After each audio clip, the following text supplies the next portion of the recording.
Hey there! If you're looking for a fun and easy way to earn rewards, including cash and prizes, check out the link in the video description.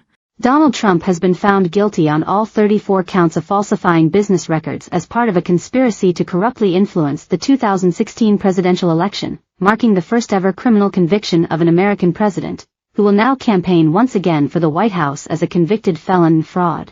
The defense asked to poll the jurors who all confirmed their verdicts. An emotionless Trump craned his neck to watch the jury.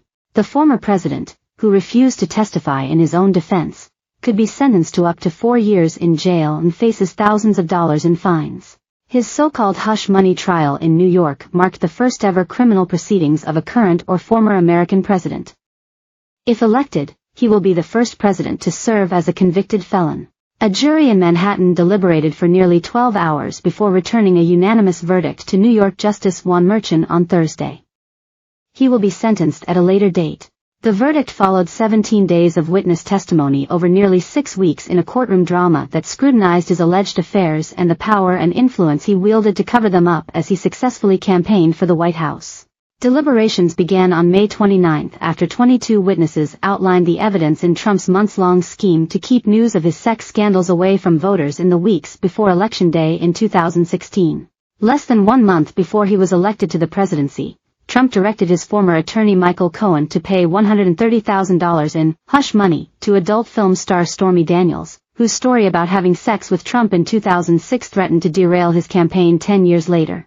Trump then reimbursed Cohen through a series of payments in 2017 disguised as legal expenses that were never performed that year, under the terms of a retainer agreement that never existed. He signed the checks from the Oval Office. Emails, phone records, text messages, invoices, checks with Trump's Sharpie-inked signature and other documents, including a handwritten note from Trump's accountants that outlined the math for Cohen's checks, gave jurors a paper trail of the conspiracy.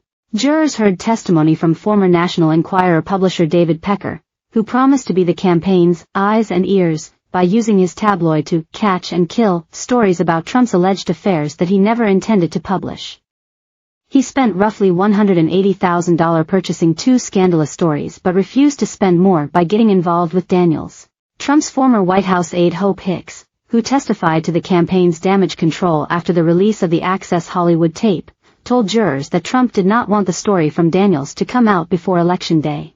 Cohen, who said he frequently sought approval for his loyalty to the boss, agreed to pay Ms. Daniels out of his own pocket, took out a home line of credit to front the cash, and created a shell company from which he could transfer the funds to her attorney.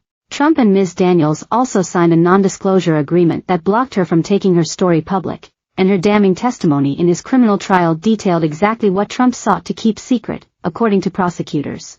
Defense attorneys did not dispute the prosecution's evidence but argued that there was no conspiracy, that Cohen was simply paid for his work as an attorney, and that testimony from Ms. Daniels and Cohen either warranted a mistrial or the dismissal of the case altogether.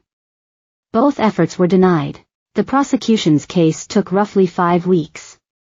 But Trump's lawyers introduced only 2 witnesses, including Robert Costello, a Trump-allied attorney who appeared to work with Rudy Giuliani to pressure Cohen against flipping against then-President Trump while his personal attorney was under federal investigation. Mr. Costello's flippant behavior drew a furious response from the judge, who cleared the courtroom to warn that his comments could get him tossed off the stand.